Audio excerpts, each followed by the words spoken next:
എല്ലാവർക്കും നമസ്കാരം. ഞാൻ സക്കീർ ഹുസൈനാണ്. ഇന്ന് 2026 ഫെബ്രുവരി 26 വ്യാഴാഴ്ച സെൻസെക്സിൻ്റെ എക്സ്പയറി ഡേ ആയിരുന്നു.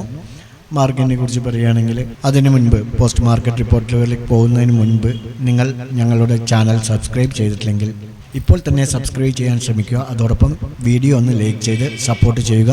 കൂടാതെ ഡിസ്ക്രിപ്ഷനിൽ ഞങ്ങളുടെ ടെലഗ്രാം ചാനലിൽ ലിങ്കുണ്ട്, അതിൽ ജോയിൻ ചെയ്യാവുന്നതാണ്.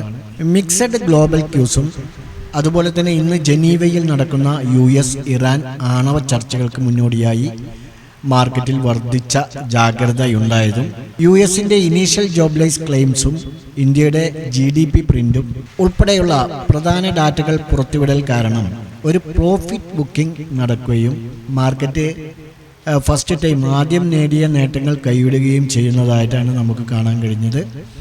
പിന്നീട് സെഷൻ പുരോഗമിക്കുമ്പോൾ നിക്ഷേപകർ ഫാർമ അതുപോലെ ഹെൽത്ത് കെയർ തുടങ്ങിയ സെക്ടറുകളിലേക്ക് തിരിയുന്നതായി കണ്ടു. അതേസമയം ഇന്ത്യ ഇസ്രായേൽ ടെക് ട്രാൻസ്ഫർ ഇനീഷ്യേറ്റീവ്സിനെ കുറിച്ചുള്ള ശുഭാപ്തി വിശ്വാസവും ഡിഫൻസ് സ്റ്റോക്കുകൾക്കും ഇന്ന് നേട്ടമുണ്ടാക്കാൻ കഴിഞ്ഞു. മറ്റൊന്ന്, ഇന്ത്യൻ US കൊമേഴ്ഷ്യൽ ഉദ്യോഗസ്ഥർ തമ്മിലുള്ള കൂടിക്കാഴ്ചകളെക്കുറിച്ചുള്ള റിപ്പോർട്ടുകളെ തുടർന്ന് last time sentiments market recover ചെയ്ത് ഒരു ഫ്ലാറ്റിൽ ക്ലോസ് ചെയ്യാൻ സഹായിച്ചു. ഇത് ഉഭയകക്ഷി ട്രേഡിംഗ് ഡീലുകളിൽ പുരോഗതി കൈവരിക്കുമെന്ന പ്രതീക്ഷകളെ വീണ്ടും ഉണർത്തി. അതുകൊണ്ടാണ് മാർക്കറ്റ് സമനിലയിലായത്. ബെഞ്ച് മാർക്ക് ഇൻഡെക്സുകൾ ഇന്ന് മിക്സഡ് പെർഫോമൻസ് ആണ് കാഴ്ചവെച്ചത്. അതേസമയം ഹെൽത്ത് കെയർ, PSU ബാങ്ക് സ്റ്റോക്കുകൾ മികച്ച പ്രകടനം കാഴ്ചവെച്ചു. നിഫ്റ്റി ഇന്ന് കേവലം 14 പോയിന്റ് പോസിറ്റീവിലാണ് ക്ലോസ് ചെയ്തിരിക്കുന്നത്. 25,496, 25,500 എന്നുള്ള സൈക്കോളജിക്കൽ ലെവലിന് താഴെയാണ് ക്ലോസ് ചെയ്തിരിക്കുന്നത്. അതുപോലെ തന്നെ സെൻസെക്സും കേവലം 27 പോയിന്റ് നെഗറ്റീവിൽ 82,248 ക്ലോസ് ചെയ്തു. ബാങ്ക് നിഫ്റ്റി 144 പോയിന്റ് പോസിറ്റീവിലാണ് ഇന്ന് 61,187. നിഫ്റ്റി പോസിറ്റീവിലും സെൻസെക്സ് സ്ലൈറ്റ്ലി നെഗറ്റീവിലുമാണ്. രണ്ടും ഫ്ലാറ്റ് ആയിട്ടാണ് ക്ലോസ് ചെയ്തിരിക്കുന്നത്. ഇന്ന് ക്ലോസ് ചെയ്യുമ്പോൾ ബ്രോഡർ മാർക്കറ്റുകളും മിക്സഡ് സെൻറ്റിമെൻറ്റ്സ് ആണ് കാണിച്ചത്. നിഫ്റ്റി മിഡ് ക്യാപ്പ് 0.66% ഹൈ ആയപ്പോൾ നിഫ്റ്റി സ്മോൾ ക്യാപ്പ് 0.01% നെഗറ്റീവിൽ ക്ലോസ് ചെയ്യേണ്ടി വന്നു. സെക്ടറൽ വൈസ് നോക്കുകയാണെങ്കിൽ നിഫ്റ്റി ഹെൽത്ത് കെയറും ഫാമയുമാണ് പോസിറ്റീവിൽ. 1.24% ഹെൽത്ത് കെയറും 1.08% ഫാമയും ഉയർന്നിട്ടുണ്ട്. അതേസമയം നിഫ്റ്റി മീഡിയ FMCG മോശം പ്രകടനമാണ് കാഴ്ചവെച്ചിരിക്കുന്നത്. 0.68% മീഡിയയും 0.16% FMCGയും ഇടിയുകയാണ് ചെയ്തത്. നിഫ്റ്റിയിൽ രജിസ്റ്റർ ചെയ്ത 30 സ്റ്റോക്കുകളിൽ 24 എണ്ണമാണ് ഇന്ന് പോസിറ്റീവിൽ ക്ലോസ് ചെയ്തിരിക്കുന്നത്. അതിൽ ടാറ്റ മോട്ടോഴ്സാണ് ഏറ്റവും കൂടുതൽ 2.54%. പിന്നീട് Asian Motors, Bharat Electron, Max Healthcare, Shriram Finance എന്നിങ്ങനെ 1.7% മുതൽ 2.3% വരെ ഗ്രീനിലാണ് ക്ലോസ് ചെയ്തിരിക്കുന്നത്. ഏറ്റവും കൂടുതൽ ഇന്ന് നഷ്ടം നേരിട്ട ട്രെൻഡിനാണ്.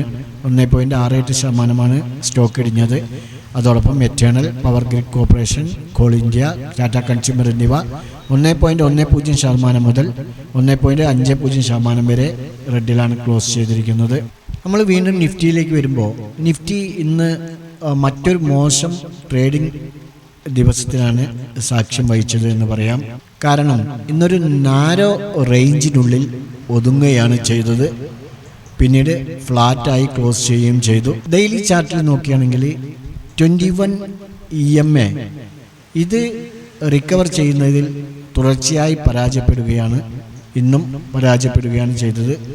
ഇത് മൊത്തത്തിലുള്ള നിഫ്റ്റിയുടെ സ്ട്രോങ് കുറവായിട്ടാണ് കാണിക്കുന്നത്.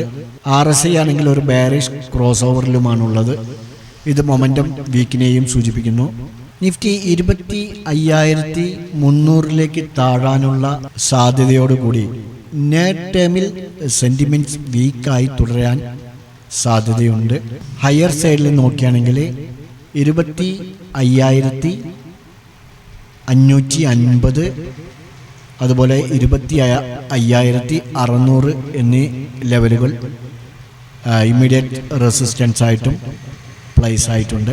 ഇനി നമ്മൾ കഴിഞ്ഞ ദിവസം വാച്ച് ചെയ്യാൻ പറഞ്ഞിരുന്ന സപ്പോർട്ട് ആൻഡ് റെസിസ്റ്റൻസ് ലെവലുകൾ നോക്കുകയാണെങ്കിൽ നിഫ്റ്റിയെ സംബന്ധിച്ചിടത്തോളം ഇന്ന് നമുക്കൊരു എൻട്രി ലഭിച്ചിട്ടില്ല. സപ്പോർട്ടിൻ്റെയും റെസിസ്റ്റൻസിൻ്റെയും ഇടയിലാണ് ട്രേഡിംഗ് നടന്നിരിക്കുന്നത്. നമുക്ക് കയ്യോട് കൂടിയിട്ട് അതോടൊപ്പം നമുക്ക് നാളെ സപ്പോർട്ട് ആൻഡ് റെസിസ്റ്റൻസ് ലെവലുകളൊന്ന് വാച്ച് ചെയ്യാം. നിഫ്റ്റിയിൽ 25,400 താഴെ ഡൗൺ സൈഡിലേക്ക് ഒരു എൻട്രി എടുത്ത് പോകാം. അപ്പ് സൈഡിലേക്ക് നോക്കുകയാണെങ്കിൽ ഈ ഒരു റേഞ്ചിൽ തന്നെ നാളെ എടുത്ത് പോകാവുന്നതാണ്. 25,530 മുകളിൽ. ഓക്കെ, 25,530 മുകളിൽ എടുക്കുമ്പോൾ 25,550 റെസിസ്റ്റൻസ് ആണ്. അതുകൊണ്ട് 25,550 മുകളിൽ എൻട്രി എടുത്താൽ മതിയാവും. 25,550, 560 ആ റേഞ്ചിന് മുകളിൽ എൻട്രി എടുത്താൽ മതിയാവും. നിഫ്റ്റിയിൽ സപ്പോർട്ടായിട്ട് 25,400. ബാങ്ക് നിഫ്റ്റിയിലേക്ക് വരുമ്പോഴും നമുക്കിന്ന് എൻട്രി ലഭിച്ചിട്ടില്ല. കഴിഞ്ഞ കുറച്ച് ദിവസങ്ങളായിട്ട് നമുക്ക് ബാങ്ക് നിഫ്റ്റിയിൽ സപ്പോർട്ട് ആൻഡ് റെസിസ്റ്റൻസ് ലെവലിന് ഇടയിലൂടെയാണ് ട്രേഡിംഗ് നടന്നുകൊണ്ടിരിക്കുന്നത്. ഈ ഏതെങ്കിലും ഒരു ഏരിയ, ഏതെങ്കിലും ഒരു ലെവൽ ബ്രേക്കൗട്ട് ചെയ്യുകയാണെങ്കിൽ നമുക്ക് ധാരാളം എൻട്രി എടുത്ത് പോകാവുന്നതാണ്. നമുക്ക് നാളെയും ഈ ഒരു ലെവൽ തന്നെ പരിശോധിച്ചാൽ മതിയാവും. അപ്പോൾ ഈ രണ്ട് ഇൻഡെക്സുകളും നിങ്ങളുടെ ട്രേഡിംഗ് പ്ലാറ്റ്ഫോമിൽ ആഡ് ചെയ്ത് ഈ സപ്പോർട്ട് ആൻഡ് റെസിസ്റ്റൻസ് ലെവലുകൾ നാളെ ബ്രേക്ക് ചെയ്യുന്നുണ്ടോ എന്ന് നോക്കുക. ഞങ്ങളുടെ വീഡിയോ എഡ്യൂക്കേഷൻ പർപ്പസിന് വേണ്ടി മാത്രമാണ്. നാളെ നല്ലൊരു പ്രോഫിറ്റബിൾ ഡേ ആവട്ടെ എന്ന് ആശംസിച്ചു നിർത്തുകയാണ്. ബൈ.